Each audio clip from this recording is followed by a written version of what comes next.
সুপ্রিয় দর্শক বন্ধু, আমার চ্যানেল কস্তুরী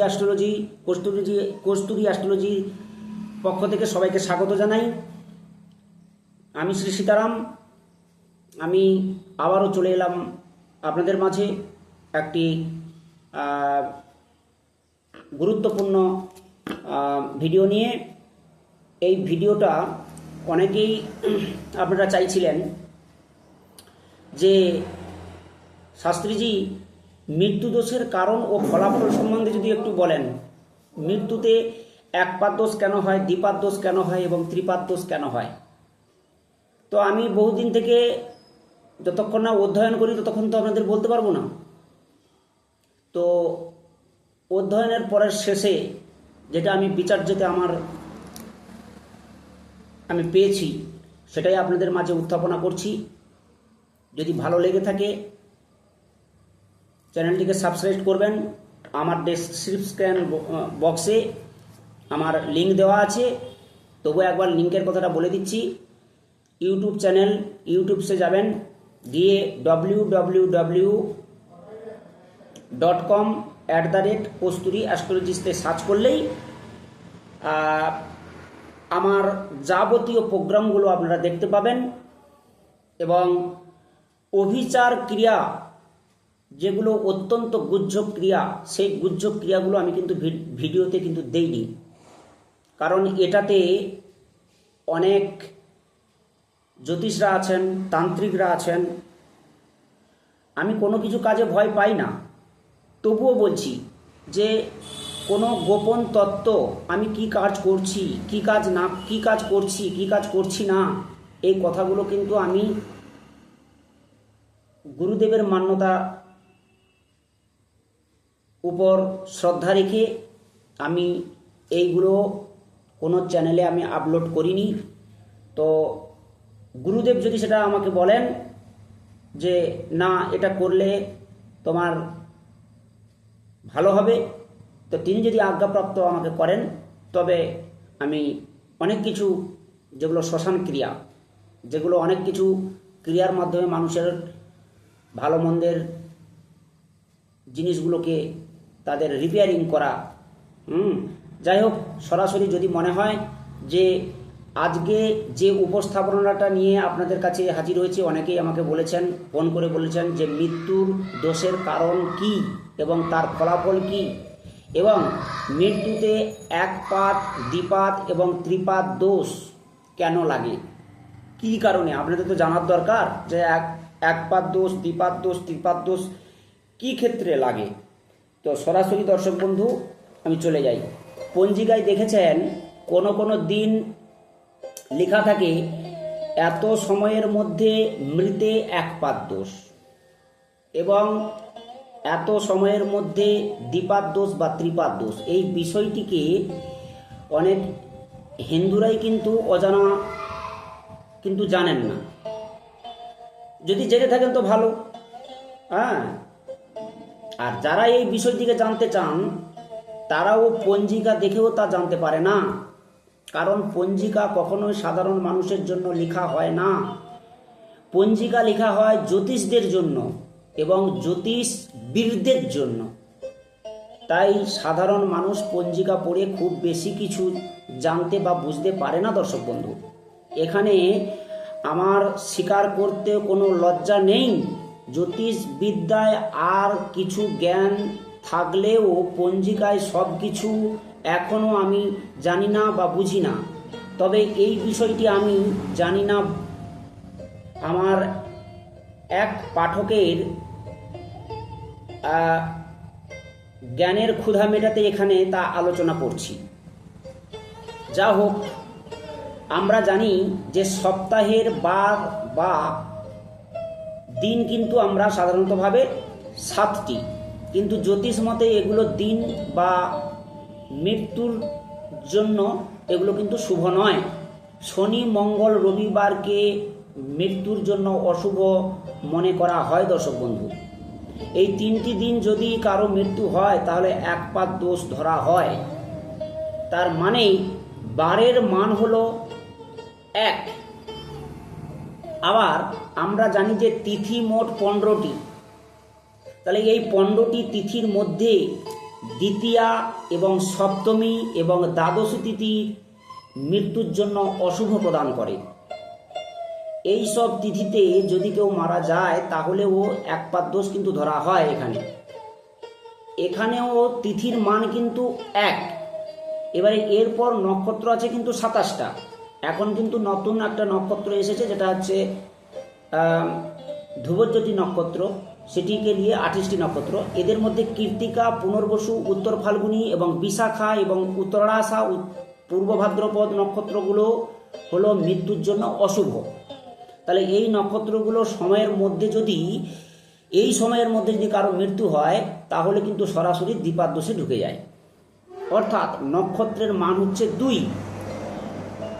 এখন ধরে নেন, একটা কথায় ধরে নেন যে কারো মৃত্যু হয়েছে শনিবারে, সেদিন হচ্ছে দ্বিতীয়া বা সপ্তমী বা দশমী তিথি ছিল, তাহলে এই বার ও তিথির কম্বিনেশনে মৃত্যুতে তার হবে দ্বিপাদ দোষ। কারণ বারের হচ্ছে 1 পাদ আর তিথির হচ্ছে 1 পাদ, তাহলে 1 পাদ ইজুকাল টু 2 পাদ। কিন্তু যদি শনি, রবি এবং মঙ্গল ছাড়া অন্য বারে মৃত্যু হয় কিন্তু তিথির দোষ পায়, আবার দ্বিতীয়া, সপ্তমী ও দ্বাদশী তিথিতে মৃত্যু না হলেও যদি শনি, রবি বা মঙ্গলবারে মৃত্যু হয় তাহলে কিন্তু শুধু বার বা শুধু তিথির দোষে তার 1 পাদ দোষই হবে। আবার যদি বারের দোষ পায় কিন্তু তিথির দোষ না পায় এবং নক্ষত্রের দোষ পায়, বা যদি বারের দোষ না পায় কিন্তু তিথির দোষ পায় কিন্তু নক্ষত্রের দোষ পায়, তাহলে বার বা তিথির জন্য 1 পাদ দোষ এবং নক্ষত্রের জন্য দ্বিপাদ দোষ, সব মিলে একত্রিত করলে তাহলে 2 আর 1 হচ্ছে ত্রিপাদ দোষ। কিন্তু কারো যদি আবার বার বা তিথি এবং নক্ষত্র এই 3টি দোষই পায় তবে সব মিলিয়ে হবে 4 পাদ বা চতুষ্পাদ বলে ধরা হবে। কারণ বারের 1 এবং তিথির 1 এবং নক্ষত্রের 2, তাহলে এই হচ্ছে 1 1 2 আর 2, তার মানে 4।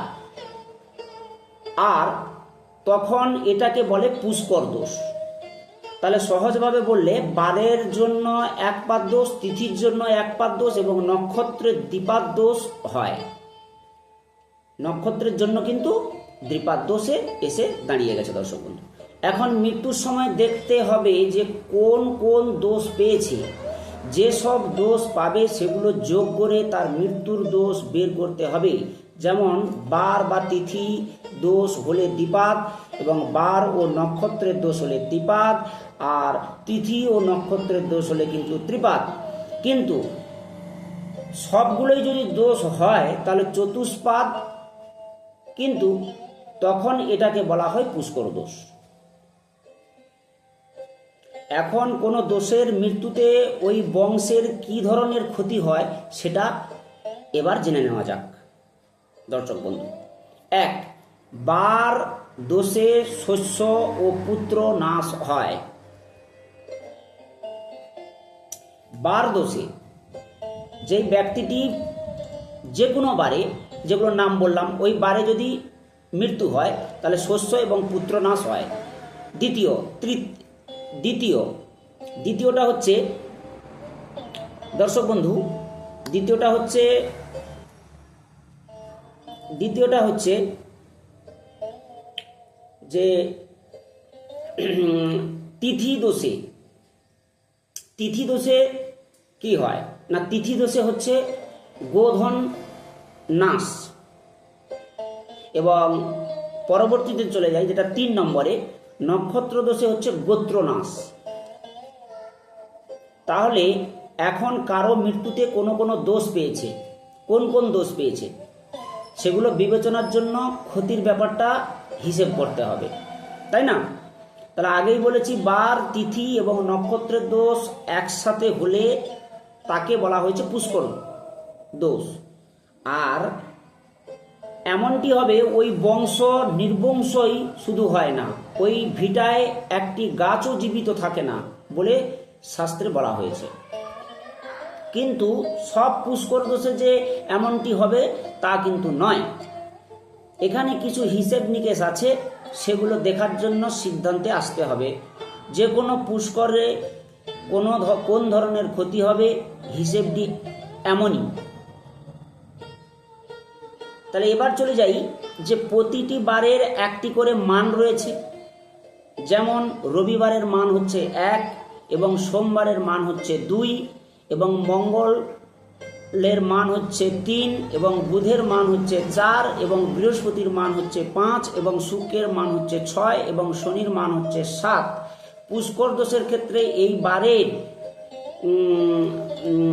মানের সাথে যদি 35 যোগ করে তাকে 3 দ্বারা ভাগ করে যদি অবশেষ 1 থাকে, তাহলে সেই পুষ্কর দোষ পাওয়া ব্যক্তি হবে স্বর্গবাসী। আর ভাগশেষ দ্বিতীয় নম্বরে থাকলে পাতালবাসী, আর ভাগশেষ সে থাকলে পাতালবাসী, এবং তৃতীয়তে যখন থাকছে তখন কিন্তু সেটা একটা জিনিস হচ্ছে। তৃতীয়তে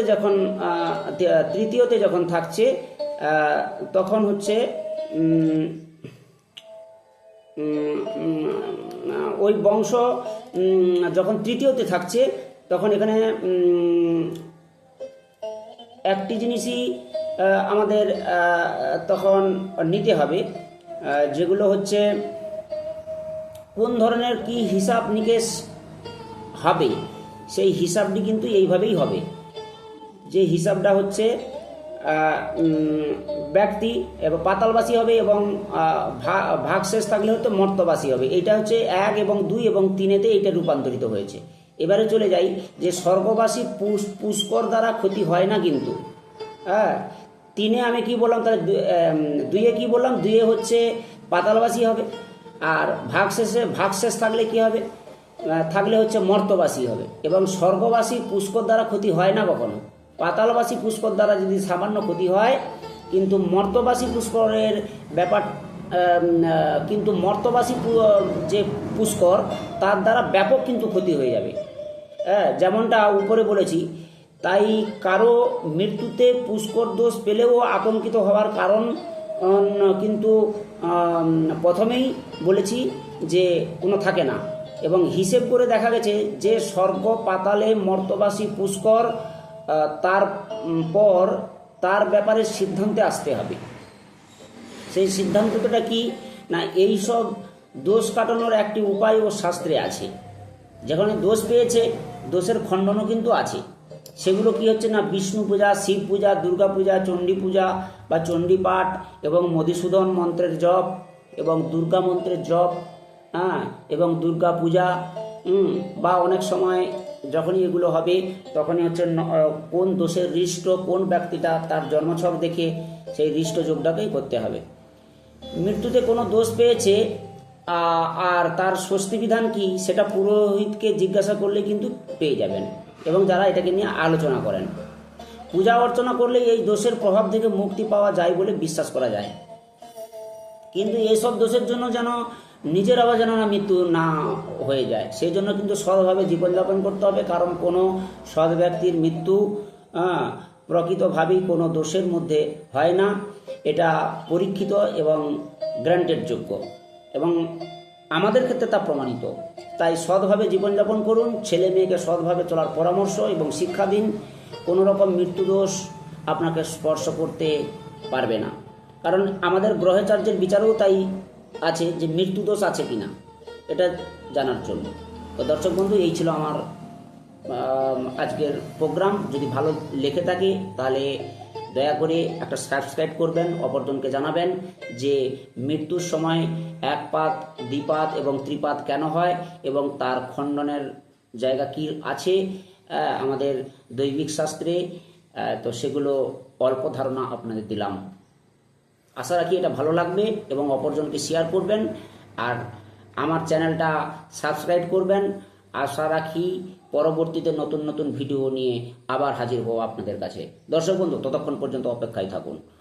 সবসময় বলতে থাকুন জয় মাতারা, জয় মাতারা, জয় মাতারা, জয় মাতারা।